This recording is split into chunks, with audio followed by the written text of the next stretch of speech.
उनका मनोबल बढ़ाने के लिए जगह जगह उनकी सभाओं में और उनकी नुक्कड़ सभाओं में और उनकी बैठकों में पहुंच रहे हैं। हम यहाँ प्रदीप बिष्ट से जानना चाहते हैं, बिष्ट जी, आप लगातार कार्यकर्ताओं का मनोबल बढ़ा रहे हैं और पार्टी ने जो आपको लक्ष्य दिया है मिशन 2022 का, इसको पूरा करने के लिए क्या क्या विशेष और प्रयास किए जा रहे हैं? देश के यशस्वी प्रधानमंत्री और विश्व के नंबर 1 नेता जी आदरणीय नरेंद्र मोदी जी के विजन को लेकर जी उत्तराखंड नरेंद्र मोदी जी के साथ जी हमने जो स्लोगन दिया था, और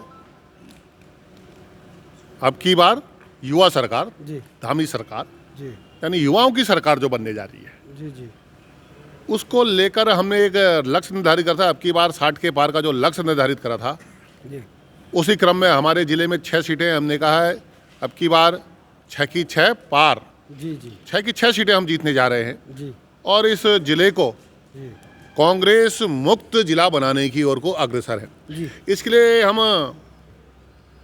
जो भी चुनाव में हमारे प्रदेश नेतृत्व हमें कार्यक्रम देता है, आज मोदी जी की वर्चुअल सभा थी, जी आने वाले समय में हमारे अनेकों नेताओं का कार्यक्रम यहाँ पर लगेंगे उनको सफल बनाने के लिए।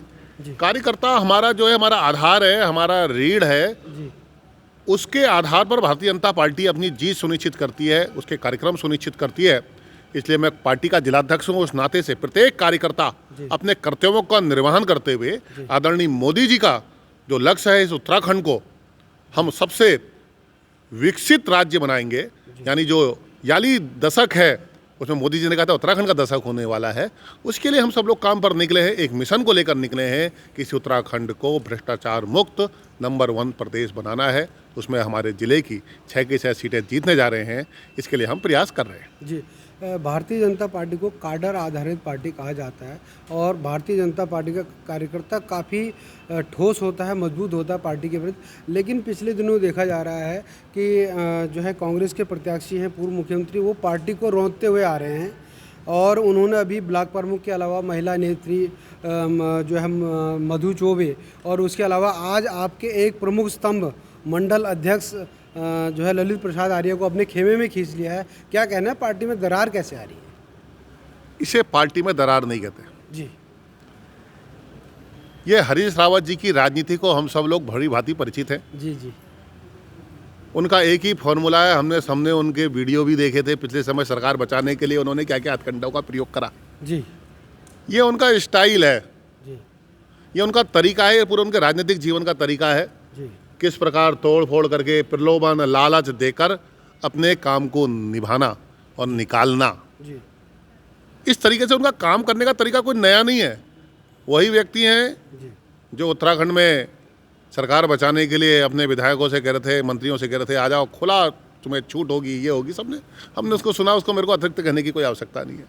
इसलिए यह कहना कि दरार पैदा कर दी, ऐसा कुछ नहीं है। जी यह चुनाव में जी आप केवल एक पक्ष देख रहे हैं, हमने अनेकों कांग्रेस के नेताओं को शामिल करा दिया। आज ही कांग्रेस के उपाध्यक्ष आए, जी अनेकों नेता कांग्रेस के लगातार भारतीय जनता पार्टी परिवार में शामिल हो रहे हैं, आस्था व्यक्त कर रहे हैं। उसके लिए प्रत्याशी को भी जाने की जरूरत नहीं पड़ रही है, भारतीय जनता पार्टी के संगठन में आस्था व्यक्त कर रहे हैं। यानी मैंने देखा जो जा रहे हैं वो हरीश रावत जी के प्रति आस्था व्यक्त कर रहे हैं, और जो हमारे पास आ रहे हैं भारतीय जनता पार्टी की, मोदी जी की और धामी जी की नीतियों पर विश्वास करते हुए आ रहे हैं। आज ही हमने हल्द्वानी में नेता सभासद दल विपक्ष कांग्रेस के नरेंद्र सिंह रोडू आज भारतीय जनता पार्टी में शामिल हो गए।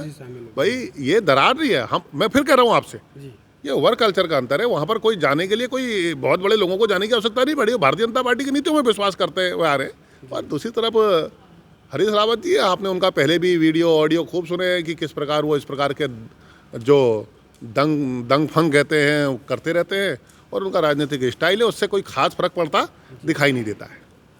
भारतीय जनता पार्टी का लालकुआं विधानसभा सीट में काफ़ी मजबूत काडर कहा जाता है, तो कैसे देख रहे हैं आप इस चुनाव को? एक बड़े चेहरे और एक आपके नवोदित पहली बार चुनाव लड़ रहे हैं, उनके बीच में कैसा मुकाबला देखते हैं? देखिए, भारतीय जनता पार्टी का कैडर भारतीय जनता पार्टी का चुनाव लड़ाता है। जी बैठा हुआ बूथ का कार्यकर्ता, बूथ का अध्यक्ष, बूथ की टीम, भारतीय जनता पार्टी ने पन्ना पालक तक की योजना तैयार कर रखी है।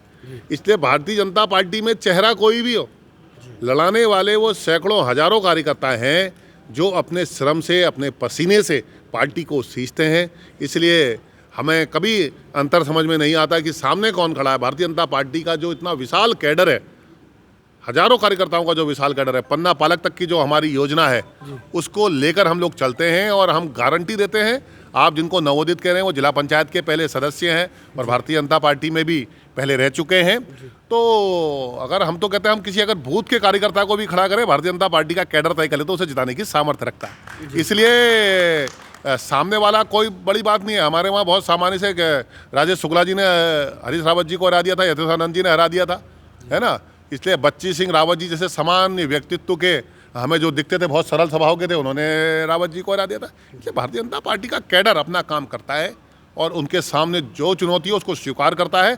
और भारतीय जनता पार्टी को कैडर को तो बड़ी से बड़ी चुनौती स्वीकार करने में ही आनंद आता है। इसलिए हमारा कार्यकर्ता निश्चित तौर पर यहाँ पर पूरा चार्ज है और ये विधानसभा भी हम जीतने जा रहे हैं। आखिरी सवाल, आप इस विधानसभा से दावेदार थे, टिकट दूसरी तरफ चला गया, उसके बाद जो है कई जो हमारे अन्य कार्यकर्ता हैं उनके मनोबल पर विपरीत जो है असर देखा गया, विधायक जी के मनोबल पर विपरीत असर देखा गया। तो कैसे समेटेंगे और कैसे इस कठिन चुनौती को पार करेंगे? देखिए, कभी आप मेरा एक ऐसा वर्जन बता दीजिए जिसमें मैंने कहा हो मैं यहाँ का दावेदार हूँ।